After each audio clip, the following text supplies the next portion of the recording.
Regresamos a Punto y Contrapunto. Ayer una delegación de funcionarios estadounidenses estuvo de visita en México y tuvo 3 reuniones con funcionarios mexicanos. El canciller Marcelo Ebrard las describió como reuniones cordiales e interesantes para impulsar el desarrollo y el bienestar en El Salvador, Guatemala y Honduras y en el sur de México para frenar la migración irregular. No hubo ningún acuerdo concreto, según el mismo Ebrard, porque ese no era el objetivo. Veamos en contexto.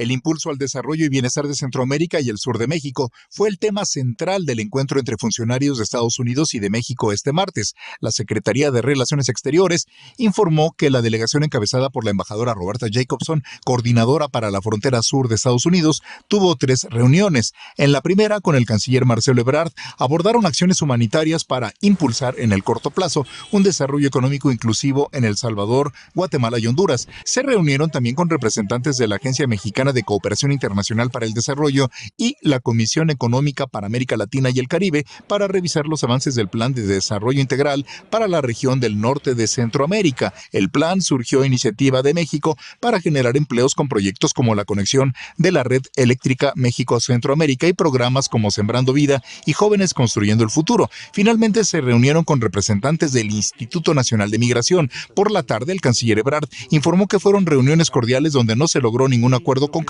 porque el objetivo era escucharse para actuar en conjunto. La Embajada de Estados Unidos en México difundió un mensaje de Jacobson donde pidió a los migrantes no intentar llegar a Estados Unidos por la frontera con México y pidió esperar más información sobre el proceso de asilo. El gobierno estadounidense destacó que la migración irregular requiere una respuesta regional, por lo que, además de visitar México, Ricardo Zúñiga, enviado especial para el Triángulo Norte, se reunirá también con autoridades de Guatemala. Punto y contrapunto.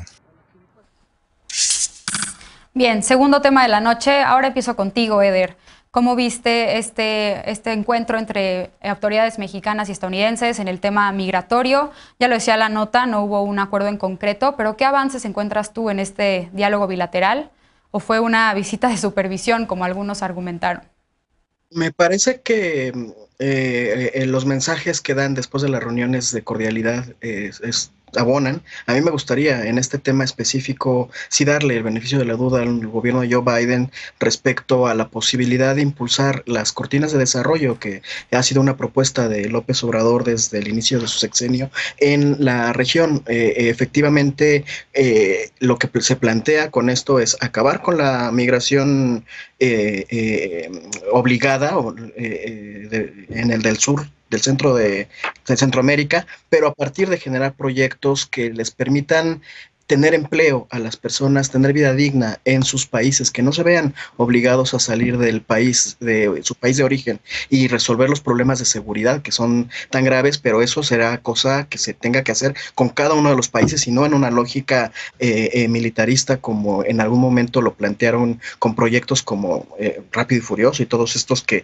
consistían en enviar armas de Estados Unidos a los países de Centroamérica. Entonces, el mensaje central, y de hecho creo que el único mensaje que han dado respecto a cómo combatir la migración clandestina ha sido a través de generar estos proyectos de inversión social, estas posibilidades de políticas públicas para toda la región, y eso me parece muy positivo, que el acento se siga poniendo ahí, que la calidad de vida sea el centro de la prioridad de la nueva política migratoria. Me parece que sería lo ideal. Es la primera conversación, es además, como lo dice la nota, una conversación donde no hubo acuerdos aún, pero como primer acercamiento y los primeros mensajes me parece muy positivo, porque además no se criminalizó a la migración a priori. Se está hablando de la posibilidad de resolver los problemas estructurales que en muy buena medida también han sido provocados por la política exterior histórica de Estados Unidos hacia la región. Lisa, ¿compartes esta perspectiva de Eder, un primer acercamiento positivo? ¿Cuál es tu balance sobre esta reunión bilateral?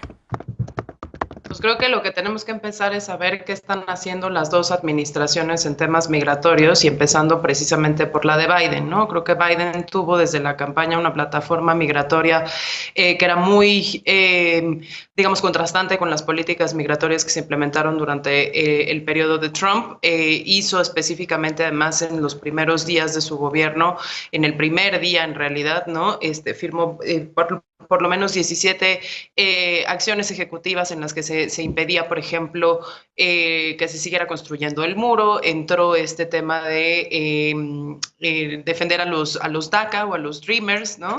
Levantó la prohibición de viaje a Estados Unidos de países musulmanes, ¿no?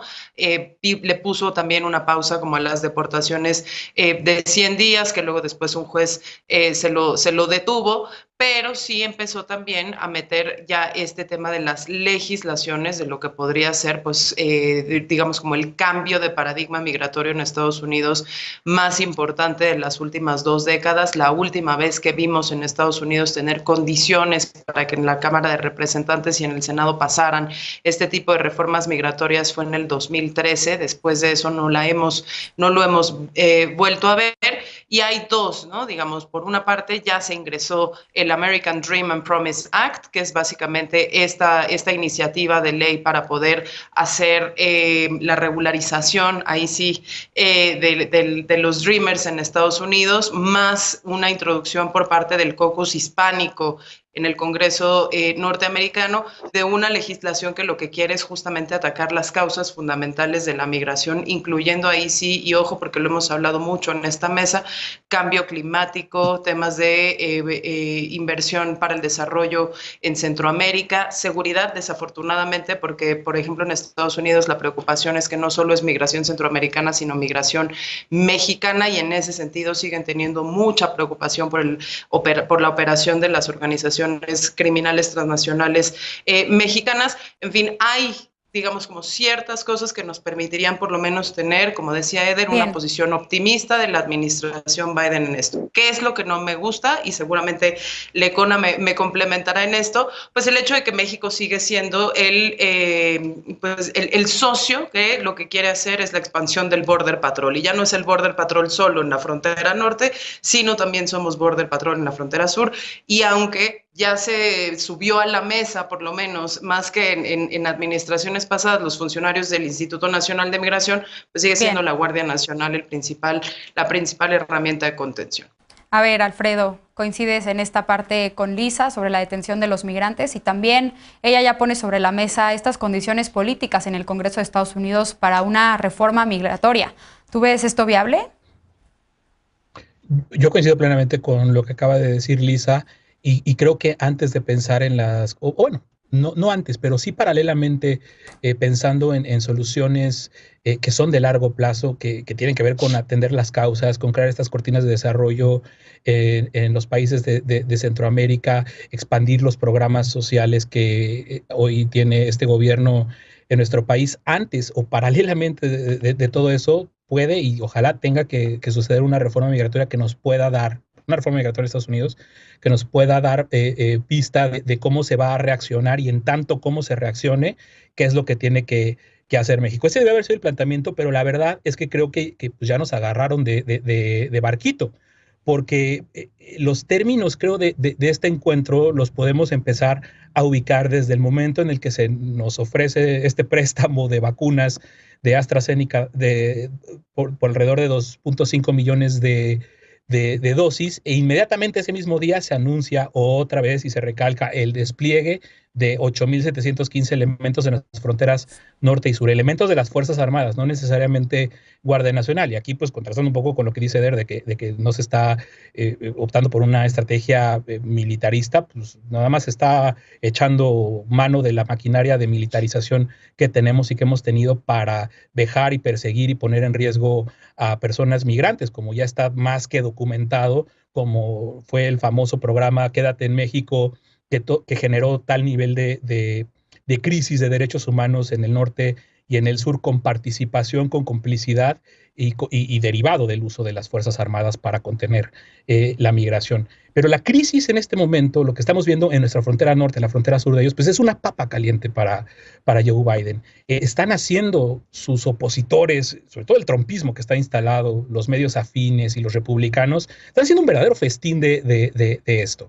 Nosotros, nos decía Jorge Ramos cuando lo entrevistamos antes justo de la elección, no hay forma en la que no se pueda entender, que no puedan entender las personas que migran por la necesidad y por el riesgo que viven en sus países, la victoria de Joe Biden con todo este empuje migrante y este abanderamiento de la agenda migratoria como una invitación a vengan. Y creo que eso es lo que naturalmente tiene que pasar. Y otra vez empiezan a pasar cosas que ya se empiezan a instalar en la opinión pública. Que si las ONG están invitando y controlando a las caravanas que pretenden llegar a Estados Unidos, que no sé qué, y otra vez se repiten los problemas. O sea, bien, realmente al momento no ha cambiado absolutamente nada. Seguimos nosotros siendo ese muro mientras las cosas no cambian esencialmente en lo que implica la reforma migratoria en Estados Unidos. Bien. Ana, ¿qué responderías a lo que ya plantea Alfredo? Y si con estas propuestas ves viable que podamos avanzar hacia una migración segura, ordenada y regular. Híjole, eso se oye como una agenda a muy largo plazo. La verdad es que el tema migratorio, pues bueno, tiene ya varias décadas siendo un tema prioritario en las agendas, tanto en la agenda de México, en la agenda de Estados Unidos y en la agenda bilateral, digamos. Y pues bueno, claramente para la administración de Biden es un tema que lo diferenciará de manera importante ante la opinión pública estadounidense de la administración de Donald Trump. Yo creo que por eso están tratando de, pues como de irse un poco con pies de plomo y todas estas cambios que ya al principio mencionaba Lisa, ¿no? Al principio de su intervención, sobre, pues bueno, el tema de niñas y niños migrantes, del tema del acta para la prohibición de personas de ascendencia árabe, etcétera. Yo creo que esos han sido como avances en materia de legislación que se han dado dentro de la administración de Biden. Sin embargo, pues sí creo que, dado que igual que en el tema anterior, pues las condiciones que generan la migración forzada son estructurales, pues son asuntos que van a tardar mucho tiempo en resolverse y que lo importante será que ahora se establezcan las condiciones necesarias para ir avanzando en ellos, ¿no? Yo creo que esta parte de la presentación de los programas sociales que se hizo a través de Amexid y que se pretenden incorporar en Centroamérica me parece que es algo muy importante, o bueno, en la frontera, y creo que eso va a ir ayudando a mejorar las condiciones de desarrollo. Coincido con el canciller en que esta es una discusión que se tiene que dar de manera regional, y a mí me hubiera gustado, y espero que así sea en lo subsecuente, pues que esta discusión no sea nada más un tema bilateral entre México y Estados Unidos, sino que México pueda ser puente y portavoz de pues otras de los países centroamericanos, ¿no? Y que se puedan plantear soluciones en conjunto, porque definitivamente creo que uno de los grandes errores que ha tenido la política migratoria es que pues se pretende hacer de manera unilateral y que estas agendas no son compartidas y los programas no son similares. Que un acuerdo multilateral es dificilísimo de alcanzar, sin duda, pero creo que hacia allá tendríamos que ir, y pues también celebro en ese mismo sentido pues la presencia de la CEPAL en estas reuniones, que creo que le dan este carácter más regional al tema. De acuerdo. Eder, tenemos 30 segundos.